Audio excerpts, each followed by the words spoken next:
मृत्युलोकी एक नगर त्याचे नाव पंढरपूर. येथील मोकाशी उभा विटेवर पुंडलिक भक्तराज शोभे चंद्रभागा तीर.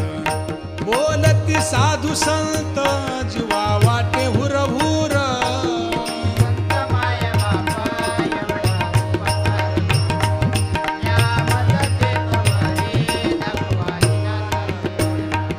मज नाही हात पाय डोळा पडली झांपड.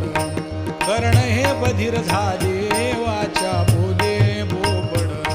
नाक मुख गळू लागले लाळ आणि शेंबूड. स्वाना परिगती झाली अवघे करती हाडहाड.